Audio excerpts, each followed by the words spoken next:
Thank you very much. Let's take our seats. Asante sana. Ladies and gentlemen, good evening. Hamjambo. It's a privilege for me to be here at this point in time while undertaking a state visit to this great country.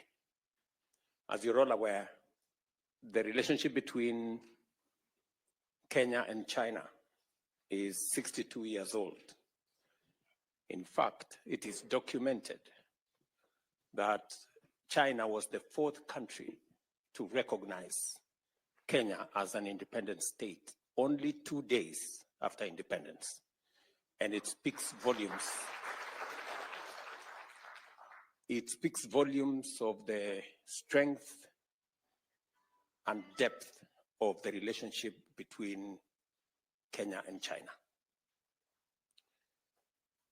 My visit here underscores that solid foundation built over many years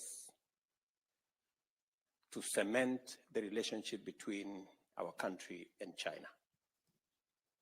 As you are aware, China has been instrumental in matters, infrastructure, and general development in our country. We have built the standard gauge railway, 600 kilometers from Mombasa to Naivasha with a partnership of China. We have built the Lamu port that now has 3 berths that are complete with the support of China. We have built the Nairobi Expressway that today facilitates the journey from the airport to the CBD, a journey that sometimes would take up to 2.5 hours. Today, it takes between 10 and 15 minutes. And with China, we have also built the Thika superhighway, a piece of infrastructure that we have now extended from Thika to Kenol all the way to Maroa in Nyeri. And we are in discussion on many other aspects. I know many people here know that some of the roads to rural Kenya have been built with technology and companies supported by this country. And so we have a robust relationship between Kenya and China. And my visit this time round, being the first head of state to visit after the FOCAC meeting last year, speaks to the value China attaches to Kenya and the friendship that exists between our two countries. And we all know that there is a lot happening today globally. And sometimes people ask, and they ask me, is Kenya facing east to China, or is it facing west to the US? And I have answered that question that Kenya is neither facing east nor west, we are facing forward. And we want to build mutually beneficial win-win relationships with as many friends as possible. And my mission here this time round is to discuss, amongst many things, how we can invest in the future, not just of Kenya, but of our region, with support and partnership of friends like China and others. I have already had conversations on investment opportunities. Many people get worried that we are only discussing loans and credit and things like those. I want to tell you that we are becoming more innovative in how to finance development. There are new instruments that can enable us deliver on public infrastructure using private resources and technology. And that is the kind of conversation we are having with both the public and the private sector in China. We are having a conversation, for example, on how to develop the Rironi-Mau Summit Road, making that road a 6-lane piece of infrastructure from Nairobi to beyond Nakuru. That discussion is among the discussions we are having with both the public and private sector here. And it is my belief that we should be able to begin that construction between June and July this year and take it to its logical conclusion. Beyond Mau Summit, we should be able to take it all the way to the border in Malaba. That is the request I have from the people of Kenya, and we are actively working on it. We will also be concluding discussions on the development of road infrastructure. I was here last year, and we signed off on 2 billion RMB facility that will help us conclude some of the roads in Kenya. We will be discussing investments in other areas of water and how we can leverage the private sector to drive that development of infrastructure. That is why I have officials from the Ministry of Water here. We will be discussing interventions on connectivity between Kenya and China, discussing the connectivity in terms of direct flights between this country and Kenya. Very importantly, we will be discussing trade. As you are aware, we have trade that is growing between our two countries. In fact, statistics show that we are all the way to $8 billion of trade between Kenya and China. Our concern as Kenya is that that trade is not balanced.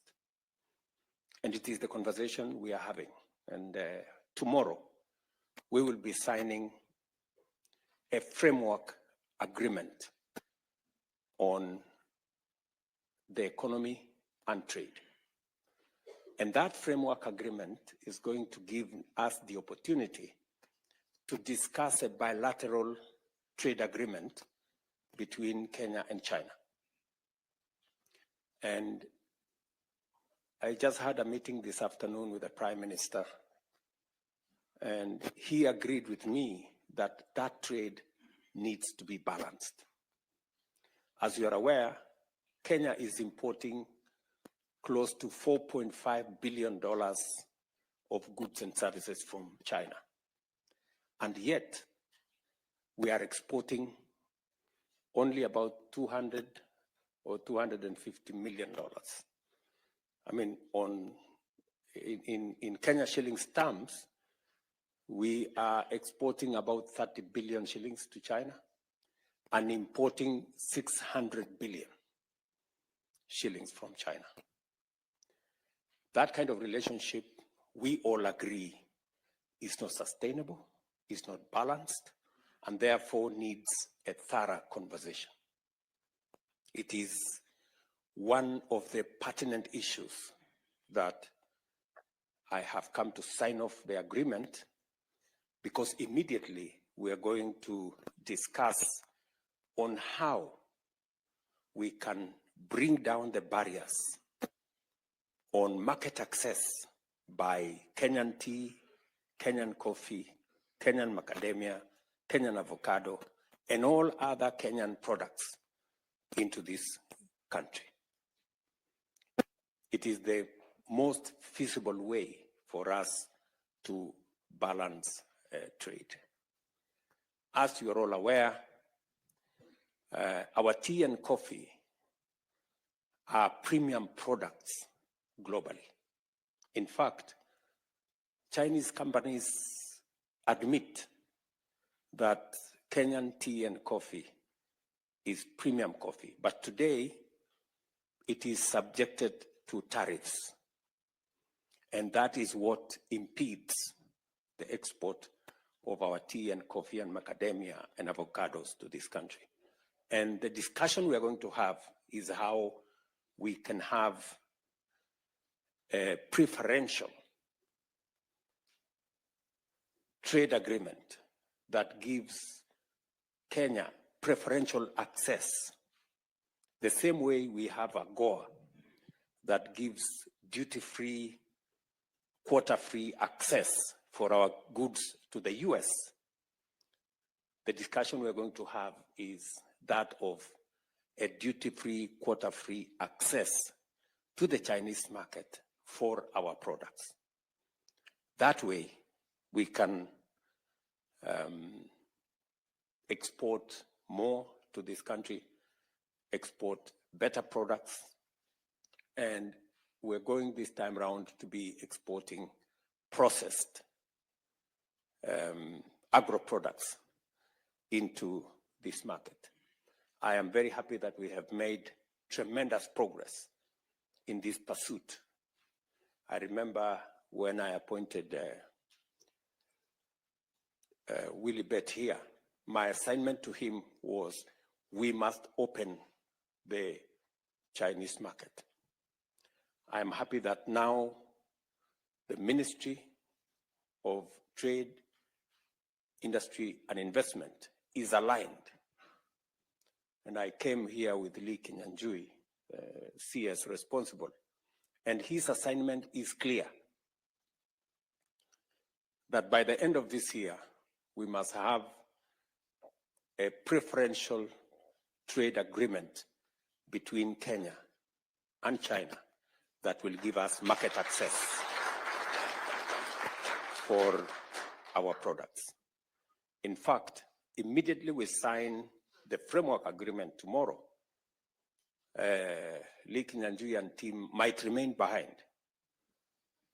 to make sure that they progress the conversation towards a preferential trade agreement shortly. And so I am very happy to be in this great city, and I want to congratulate all of you, whether you are students or professionals or business people, for daring abroad and doing what you're doing in China, either sharpening your skills in schools, colleges, and universities, or you are deploying your knowledge and expertise in the professional space here in China, or those of you who are doing business. And when I ran for president, I did commit that I will have a diaspora department that will, whose business it will be to manage the affairs of Kenyans in diaspora, to respond to their issues, and to serve them so that we can better leverage on the expertise, the knowledge, the efforts of people in diaspora to drive the development of our country. I'm very happy with what Roslyn Jogu, my PS for Diaspora Affairs, working under PCS here, and him and his team with Isaiah here, and all the other members of that team will continuously work with the embassy staff to see to it that Kenyans in the diaspora are served as best as we can, just the same way we work for the rest of Kenyans at home. Finally, I am sure you're following on developments back home in terms of the implementation of our program and our plan. Just so that you know, our housing program is underway. We have close to 150,000 houses being built around Kenya. Majority of them will be ready this year. In fact, I will be handing over keys to the first 4,000 units next month, and it will be continuous. You now have an opportunity working in the diaspora to buy some of those housing units. You do not have to depend on your family members or your friends, who I am told occasionally run away with your money. You will now have a place to buy a house without any hassle. And the ministry responsible for housing will let you know how you can book for a unit online. You don't need to know anybody. You don't need any brokers. You don't need to see anybody. You can book a unit online. And somebody's going to tell you exactly how that is done shortly. To also tell you that I did commit that we are going to have a different savings culture. As you are aware, since independence, we have been paying a very small fraction for our social security. In fact, up to 2 years ago, we were paying 200 shillings for everybody to National Social Security Fund. And in 60 years, we only managed to save 320 billion shillings. In fact, we have a smaller social security, smaller than Tanzania and smaller than Uganda, yet we have a bigger economy. But I made the decision that we are going to change the regulations and the law governing savings in Kenya. Why? Because investment is a function of savings. You cannot invest if you don't have any savings. You have nothing to invest. And just for your information, China,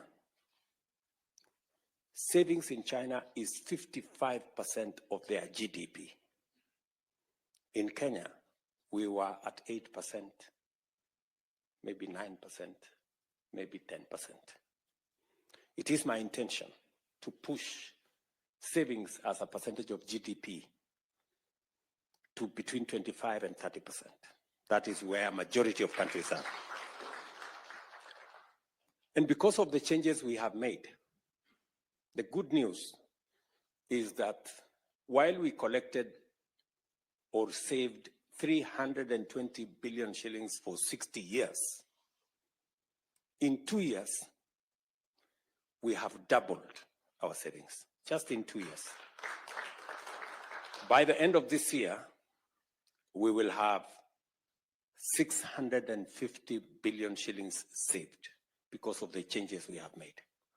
And by 2027, we will have 1 trillion saved.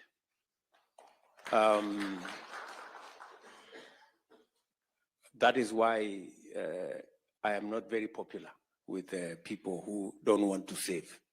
But for the people who want to save, they know what difference that is making.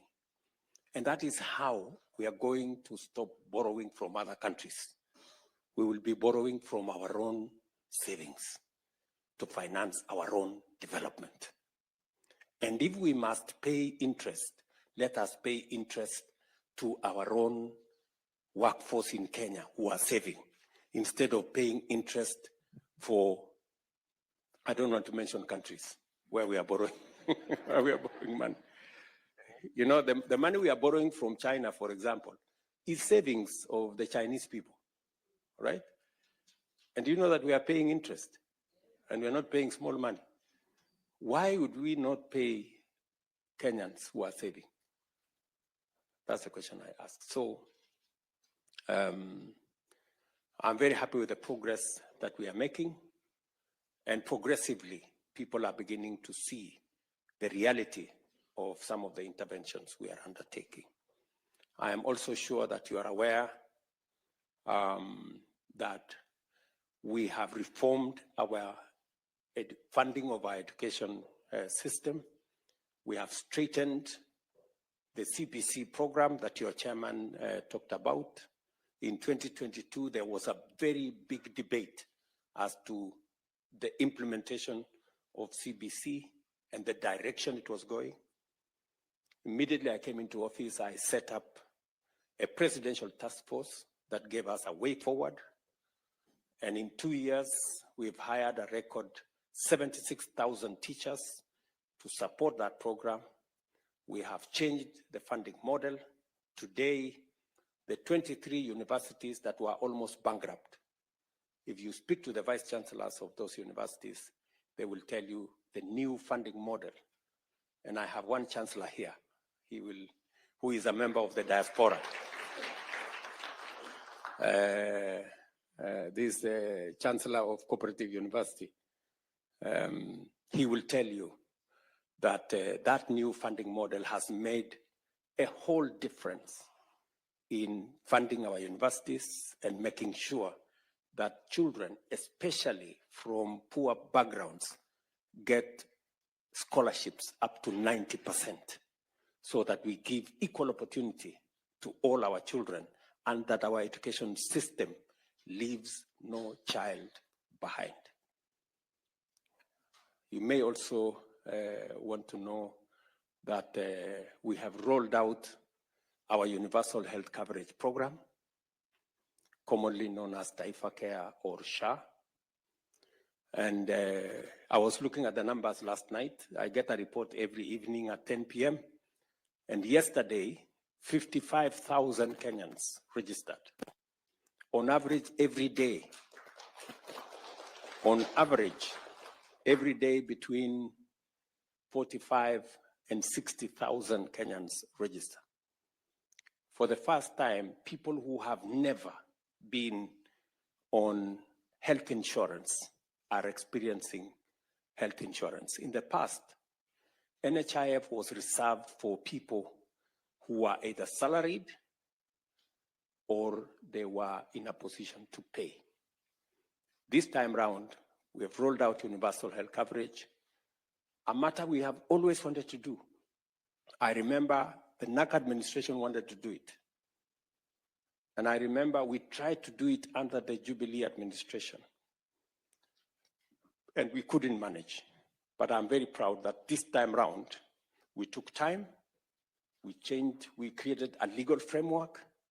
We took almost 2 years of planning, crafting the right framework, the right legislation, the right regulations. And today I can proudly say that as opposed to NHIF, which had 7 million people registered, We now have 21 million Kenyans registered under SHA, and I am confident that we will get finally, with the registration that is going on now, we will finally get to universality on matters health. And the program gives everybody a chance. For those who can pay, you pay in accordance with your income. And for those who cannot pay, the government of Kenya will step in to pay for indigents and the people who do not, who cannot be able to pay. I am very happy with the progress that has been achieved.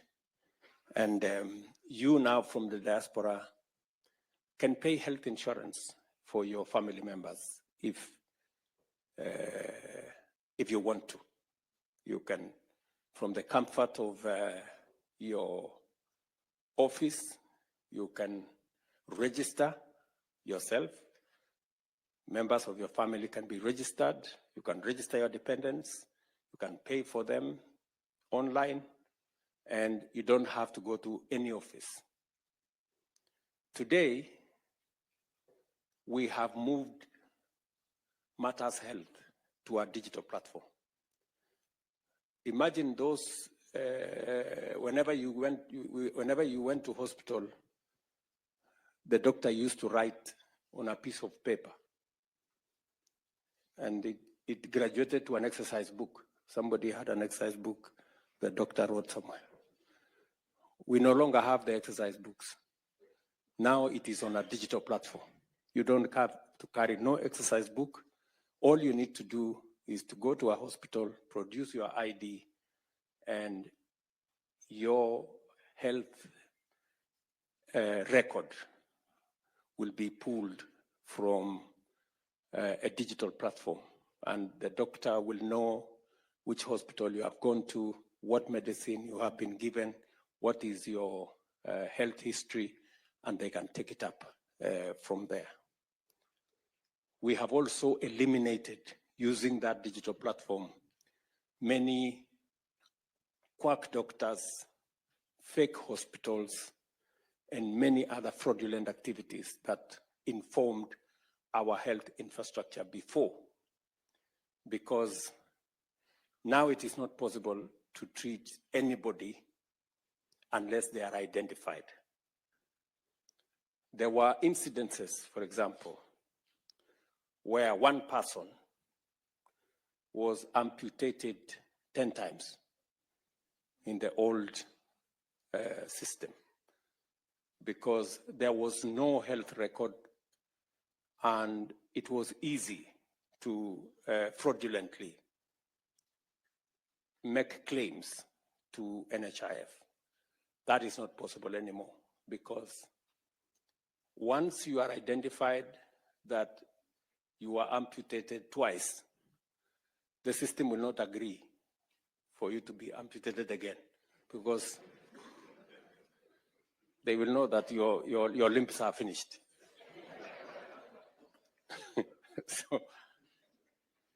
So we also had incidences of very small hospitals which were performing very many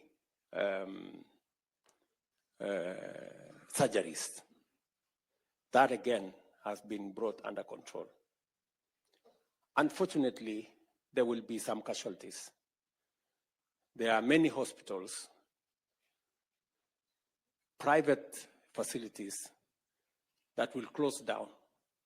Why?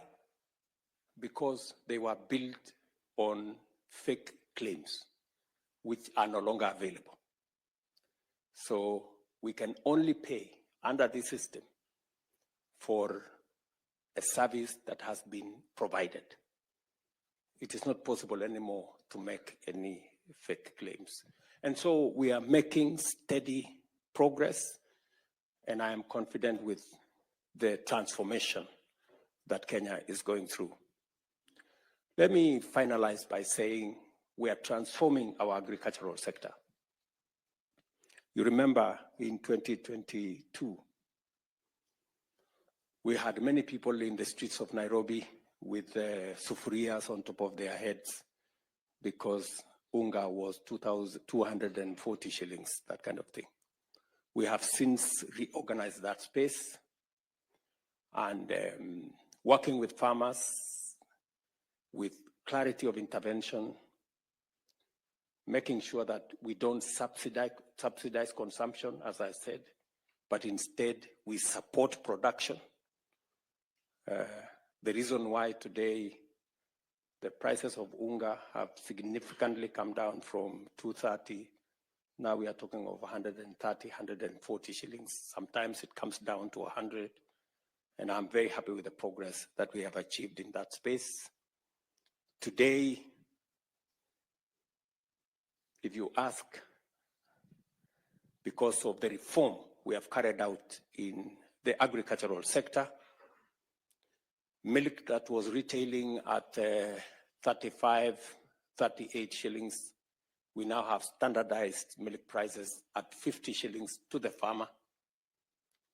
Coffee that was selling at 50 shillings a kilo, if you check from your members of your families, this year we had the best prices of coffee because we supported farmers with fertilizer, and we have removed cartels, people who were farmers, brokers, millers, and buyers at the same time. And they significantly undermined the whole coffee sector.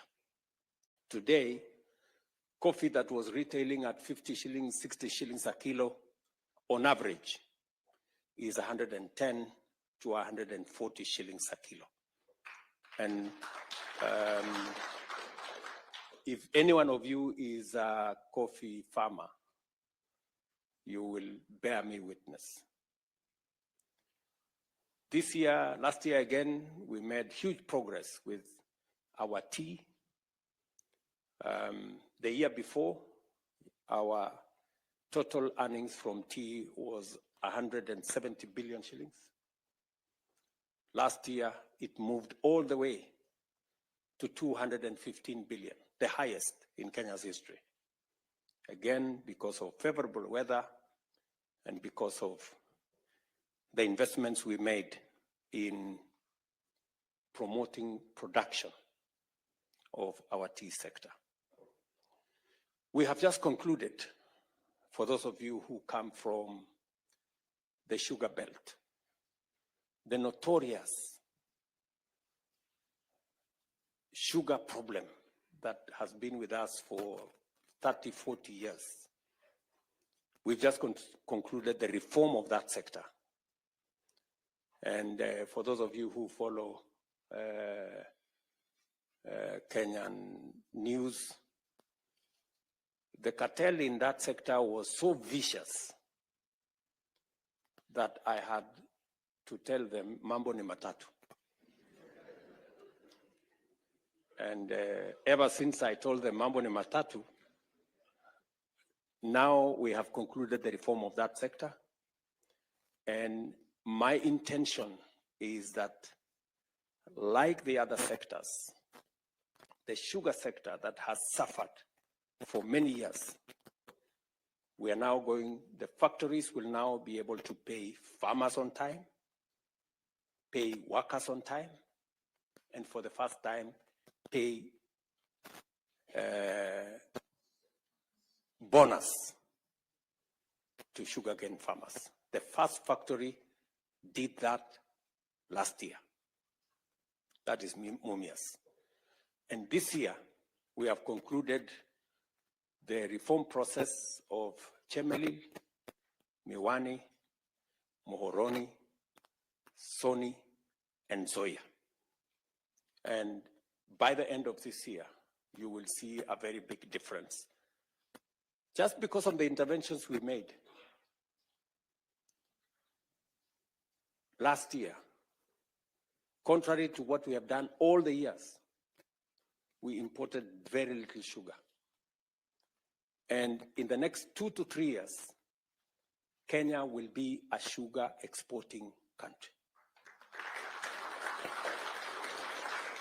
Because of the interventions we made, 200,000 acres of new land was put under sugar production, because farmers can now see that there is seriousness in the sugar sector. So this is the interventions we are making as a government. We are pulling our country in the right direction. And I am very confident that Kenya is going to be a better place for all of us. We must consistently, persistently work together towards making Kenya this great country that we all want it to be. It is not going to happen overnight. It is not going to be easy, but it is worth all our effort to make it work. I have every intention to make it work. And I am committed to transforming this, our country.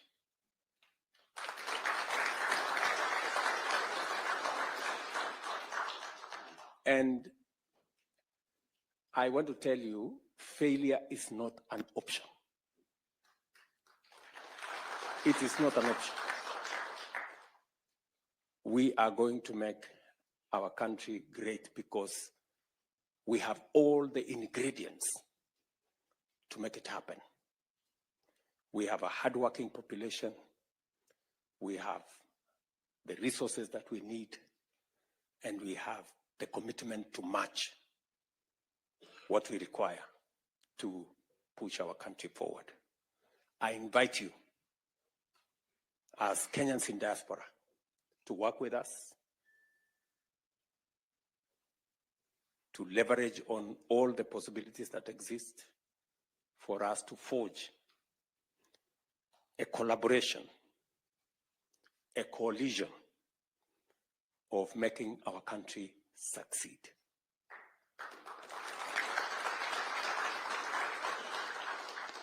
The media will not stop us. The social media will not stop us. The naysayers will not stop us. Kenya must succeed. Do you understand? We have no option. We have to succeed. So I just want to tell you that that is the way to the future. So asanteni sana. I don't want to make this a lecture. You know, I'm also a scholar. So sometimes I get tempted to speak. So let me leave it there, maybe pick up some ideas from you guys on what your thoughts are and where you think we can do better for the progress of our country. Thank you very much. God bless you. And it is my pleasure to speak to you. Asanteni sana.